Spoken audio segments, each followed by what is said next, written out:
everyone. Welcome to our video series, Canal Days, and thanks for joining us for today's episode of the Victory Theater in Holyoke, Massachusetts. I am your host, Carrie, here with my co-host, local historian, and founder of Historical Tours of Greater Holyoke, Robert Colon. As your personal guide, Robert will lead you through some of the most iconic sites and the legends of historic significance throughout New England's preeminent and pivotal state of Massachusetts. With his expert insights, every monument and memorial story comes to life. Afterwards, don't forget to check out his website, holyokecanaltour.org, to access the full Canal Days video and podcast series. Also, check out his free in-person public tours he offers throughout Western Mass and the 2025 schedule for these special events. Also, you can book personalized private tours for groups of all sizes tailored to your interests.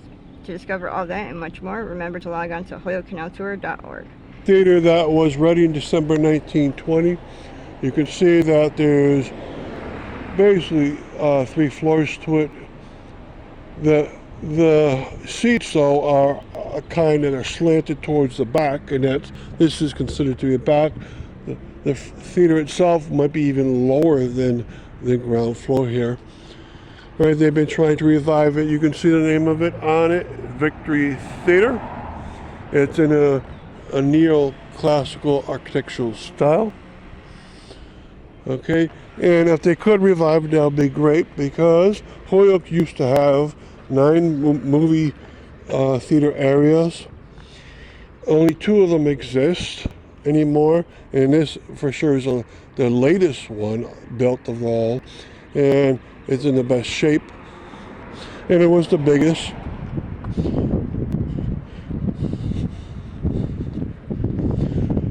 So it's at the corner of Suffolk Street and Chestnut Street, and I'll go up closer to the architectural details of it. You can see they have a bit of a gargoyle look on the top and the entablatures, and that's where it gives the name. And then it has these columns coming down.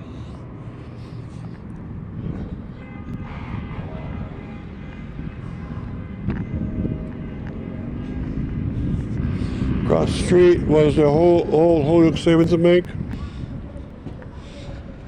So what you see here in this part, this is the entrance part where you buy your tickets.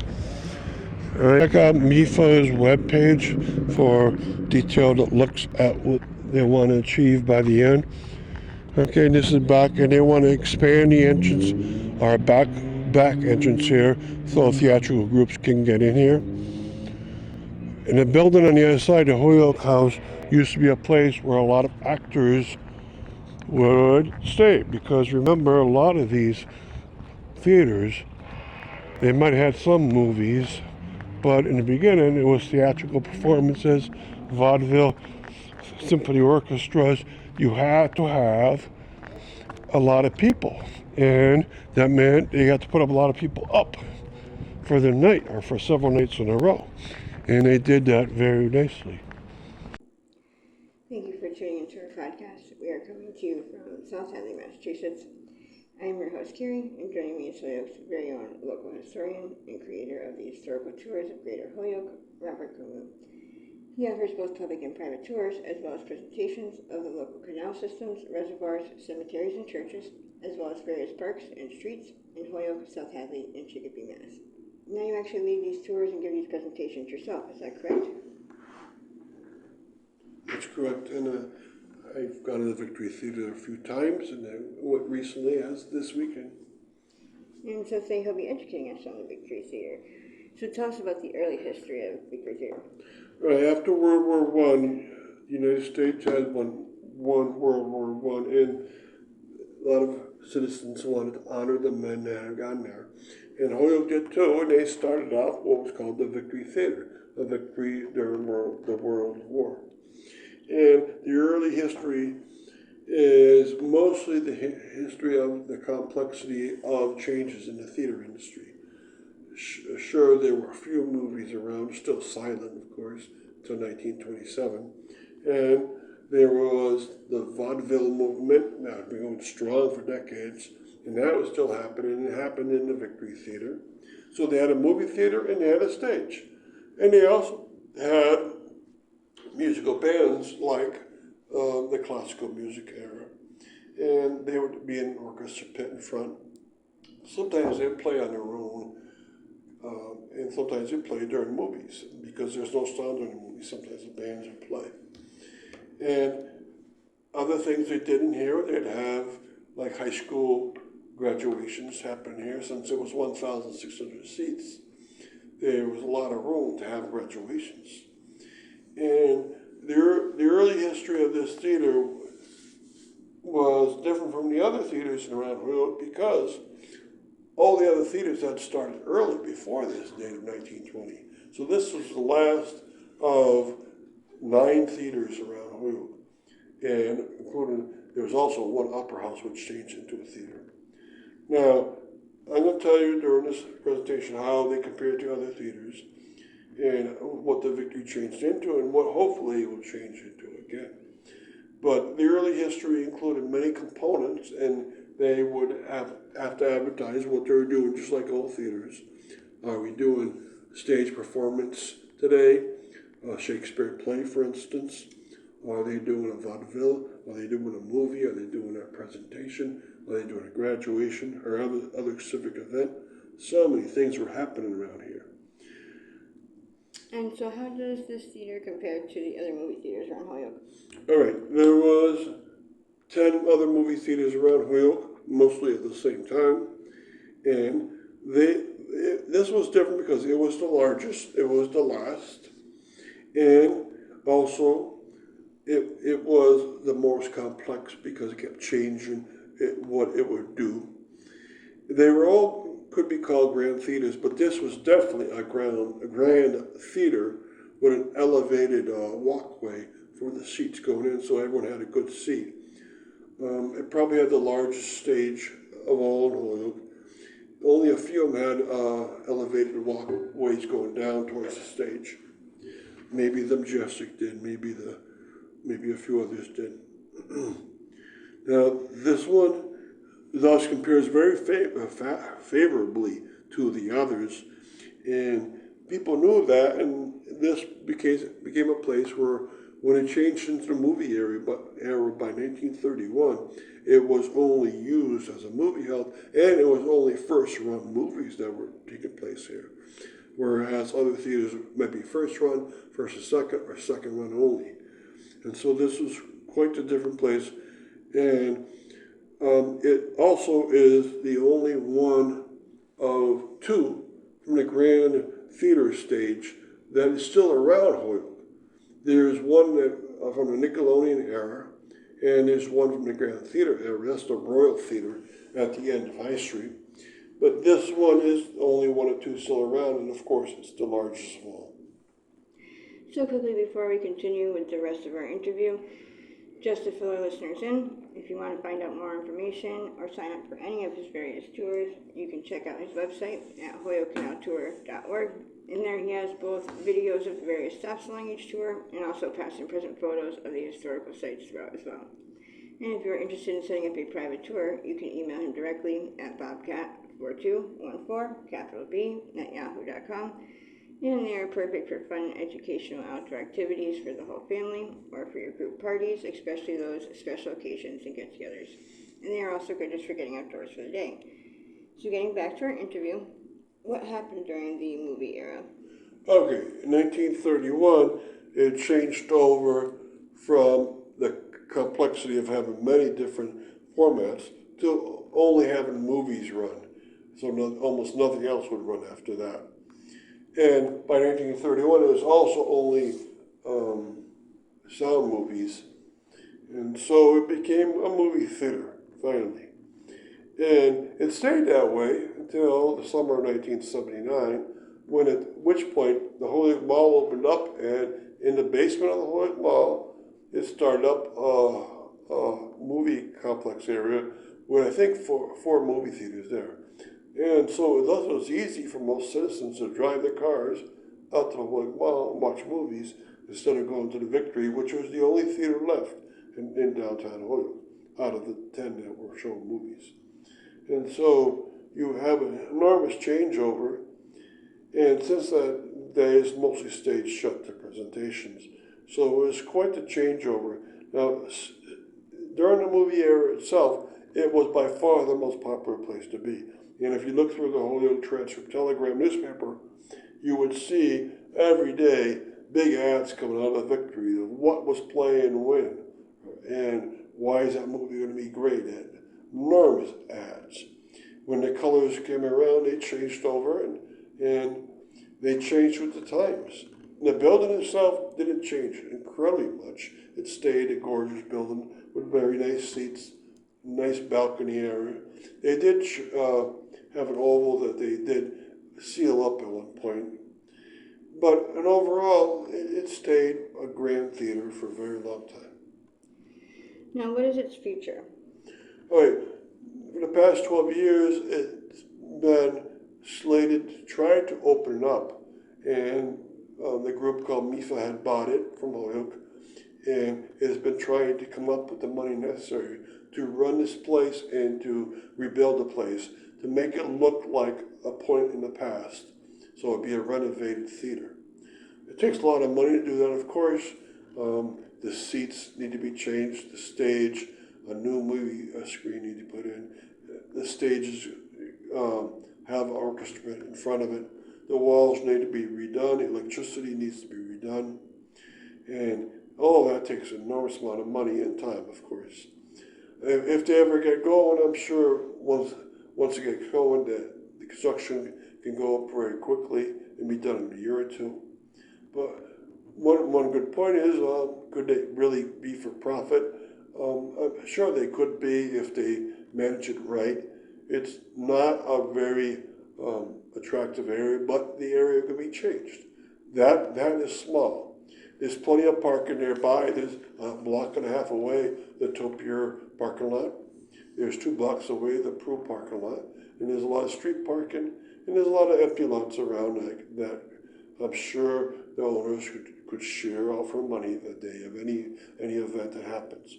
So hopefully this will happen. If you look around my webpage, or if you look around their webpage, you get to see pictures of what it was in the past and what they wanted to become in the future. So hopefully all this can work out. And thank you, Robert, for educating us on your tours, and we want to thank our listeners for tuning in. You can also tune into a large selection of our other podcasts and much more at his website. Again, that's holyokecanaltour.org. And again, you can email him directly for private tours or to inquire about anything else at bobcat4214, and be sure to keep an eye out for his upcoming 2024 season tours and more as they become available. Thank you for tuning in. Thank you for tuning into our podcast. We are coming to you from South Hadley, Massachusetts. I am your host, Carrie, and joining me is Holyoke's very own local historian and creator of the historical tours of Greater Holyoke, Robert Kermit. He offers both public and private tours, as well as presentations of the local canal systems, reservoirs, cemeteries, and churches, as well as various parks and streets in Holyoke, South Hadley, and Chicopee, Mass. And you actually lead these tours and give these presentations yourself, is that correct? And this is a fun topic for almost everyone because they love to learn about how movies progressed. And so today he'll be educating us on the theaters in Holyoke. So tell us about the Nickelodeon area in the United States. All right. Now, before there was the grand movie theaters that everyone loves, and still a few of them around, there was something called the Nickelodeon era. And that was because you went from, before that, a theater era. Now, the theater era was where a stage group would give a performance on a stage, and people would go watch a play, whether it was a comedy or a tragedy or history. And, for instance, Abraham Lincoln was killed at a theater as he watched a play. These were also great for movie presentations, such as classical movies, so forth. They turned into, a lot of these places turned into the late 1800s into vaudeville halls. And the vaudeville halls also included other places that were smaller, so you had theaters changing in. Now, movies came in and started being commercially used. That means people wanted to make a profit off a moving picture, whether it had sound or not. And they wanted to do that, and they had to start small because the public wasn't going to just take it in. And this was called the Nickelodeon era, where small movies could be played first on tiny machines and then on the screen. But there would be little storefronts that existed only to play movies. Nickelodeon means just that, a small place for movie presentations. Now, this happened across the United States. They think that at one point, at the height of Nickelodeon era, there might have been 3,000 Nickelodeons around the United States in about 1910 or so. And so, tell us about the Nickelodeon era in Holyoke. All right, now in Holyoke, of course, you have lots of Nickelodeons. And they built up the Nickelodeon era, I would say, started about 1905 and it ended about 1916. So it was about 11 years that it existed.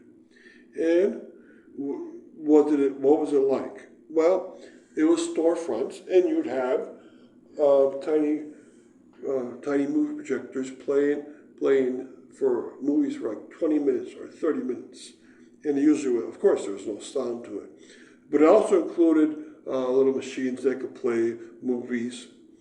And this was very helpful. This was a great stage towards developing it into the grand movie theaters. Now, in Holyoke, what did this mean? Where were these theaters? Well, there were several of them. And I'll give you details on where these existed and what years they existed. But it's important to know that they were spread out across downtown Holyoke over 4 different neighborhoods. In the Flats, in South Holyoke, in downtown, and in Churchill. And these all had names to them. They all had different focuses, of course, and they try to get in different locations so they didn't outcompete each other very well. Some of them were able to move from the Nickelodeon era into the Grand Theater era because they were more than just storefronts. They were larger than that. And so it was great to see. And so, quickly before we continue with the rest of our interview, just to fill our listeners in, if you want to find out more information or sign up for any of his various tours, you can check out his website at holyokecanaltour.org. And there he has both videos of the various stops along each tour, and also past and present photos of the historical sites throughout as well. And if you are interested in setting up a private tour, you can email him directly at bobcat4214, capital B, at yahoo.com. And they are perfect for fun and educational outdoor activities for the whole family, or for your group parties, especially those special occasions and get-togethers. And they are also good just for getting outdoors for the day. So getting back to our interview, give details on the Nickelodeons in Holyoke, such as years of existence. All right. So to define Nickelodeon, we already did that, but in Holyoke, they existed at certain places, of course, where a lot of foot traffic went by. And I'll tell you about some of these places. There was the Star Theater, that was on 147 High Street, and that building still exists. So there's two of these buildings. I've gone around to all these locations, and 2 of these buildings still exist. One for absolute sure, and that's the Star Theater. And that was a Nickelodeon, started in 1908, lasted to about 1920. It probably towards the end was playing full-length movies, but since it wasn't incredibly large, it wasn't very profitable.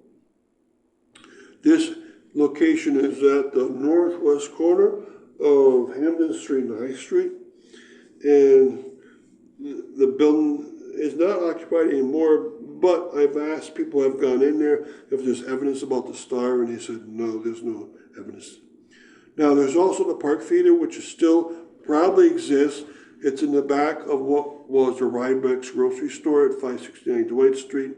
Existed from 1911 to 1915. And I'm not absolutely sure this is the same building, but I think by looking at old maps, and architectural details, and it is the same building. So it's only the second of the Nickelodeons that still exists, which is incredible. The Churchill Hall, which is 677 High Street, I'm positive that building has been replaced, so it's not the original. There's a building there, but it's not the Nickelodeon that it was. And that operated from 21 to 25. The Empire, which was an old stage theater, changed into a Nickelodeon towards the end of his life, and might have had larger movies after that. It operated as a Nickelodeon only during its last 8 years or so. There had been a large building built in 1891, and is at 419 High Street.